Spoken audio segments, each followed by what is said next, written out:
ପିଲାଙ୍କୁ ଖାଦ୍ୟ ଖୁଆଇବା ବେଳେ ଫୋନ୍ ଧରାଇ ଦେଉଛନ୍ତି କି? ଏପରି କରୁଥିଲେ ମା ମାନେ ହୁଅନ୍ତୁ ସାବଧାନ। ଯାଇପାରେ ପିଲାର ଜୀବନ, ପିଲା ହୋଇପାରେ ମାନସିକ ରୋଗୀ। ପିଲାଙ୍କୁ ମୋବାଇଲ ଧରାଇ ମୋବାଇଲରେ ଭିଡିଓ ଦେଖାଇ ଖାଦ୍ୟ ଖୁଆଇବା ଅଭ୍ୟାସ କରୁଥିଲେ ମା ମାନେ ଓ ପରିବାର ଲୋକେ ହୁଅନ୍ତୁ ସାବଧାନ। ଆପଣ ଭାବି ନଥିବେ ପିଲା ସହ କଣ ଘଟିବ ଏହି ଅଭ୍ୟାସ କରିବା ଦ୍ୱାରା। ଆଜିକାଲିର ମା ମାନେ ପିଲା ନ ଖାଇବାକୁ ଅଳି କଲେ ପିଲାଙ୍କୁ ଫୋନ୍ ଧରାଇ ଖୁଆଇବା ଅଭ୍ୟାସ କରାଉଛନ୍ତି। ପିଲା ମୋବାଇଲ ଧରି ଭିଡିଓ ଦେଖି ଖାଇଦେଲେ ମା ମାନେ ଖୁସି ହେଉଛନ୍ତି। ହେଲେ ମା ମାନଙ୍କୁ ଜଣା ନାହିଁ ଏଭଳି କରିବା ଦ୍ୱାରା ସେମାନେ ପିଲାଙ୍କ ଜୀବନକୁ ବିପଦ ମୁହଁକୁ ଠେଲି ଦେଉଛନ୍ତି। ତେଣୁ ଏବେଠୁ ସତର୍କ ରୁହନ୍ତୁ, ନହେଲେ ଆଗକୁ ଭୟଙ୍କର ନାମ ନେଇପାରନ୍ତି।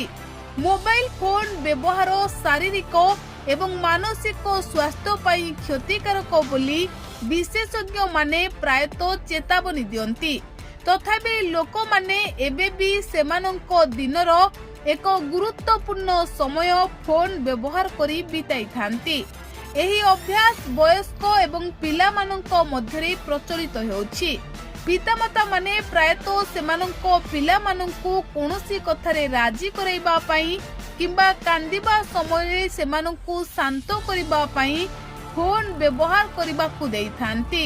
ହେଲେ ଅଧ୍ୟୟନରୁ ଜଣାପଡ଼ିଛି ଯେ 69% ପିତାମାତା ସେମାନଙ୍କ ପିଲାମାନଙ୍କୁ ଖାଦ୍ୟ ଖାଇବାକୁ ଦେବା ସମୟରେ ଫୋନ୍ ବ୍ୟବହାର କରିବାକୁ ଦେଉଛନ୍ତି। ଯେତେବେଳେ 50% ସେମାନଙ୍କ ଭାଇ ଭଉଣୀ ମାନଙ୍କ ମଧ୍ୟରେ କଳହ କିମ୍ବା ଜିଦ୍ ହେଲେ ଫୋନ୍ ବ୍ୟବହାର କରିବାକୁ ପିଲାମାନଙ୍କୁ ଦେଇଥାନ୍ତି।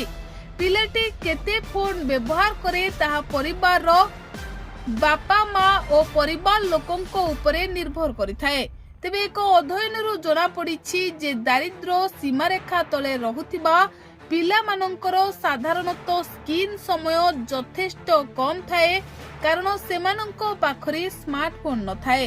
ପରିବାର ଗଠନର ପ୍ରଭାବ। ଏହି ଅଧ୍ୟୟନରୁ ଏହା ମଧ୍ୟ ଜଣାପଡ଼ିଛି ଯେ ପରିବାର ଗଠନ ମଧ୍ୟ ଏକ ଗୁରୁତ୍ୱପୂର୍ଣ୍ଣ ଭୂମିକା ଗ୍ରହଣ କରେ ଯେ ଏକ ପିଲା ମୋବାଇଲ ସ୍କ୍ରିନ୍ ଉପରେ କେତେ ସମୟ ବିତାଇଥାଏ।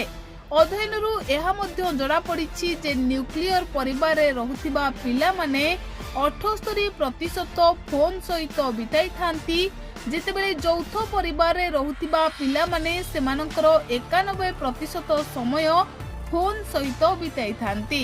ପିଲା ଯଦି ଏତେ ଛୋଟ ବେଳୁ ଫୋନ୍ରେ ଅଧିକ ସମୟ ବିତାଇବେ, ସେମାନଙ୍କ ମାନସିକ ବିକାଶ ଉପରେ ଏହା ପ୍ରଭାବ ପକାଇବା ସହିତ ସେମାନଙ୍କ ମାନସିକ ଅବସ୍ଥା ଧୀରେ ଧୀରେ ଦୁର୍ବଳ କରିପାରେ।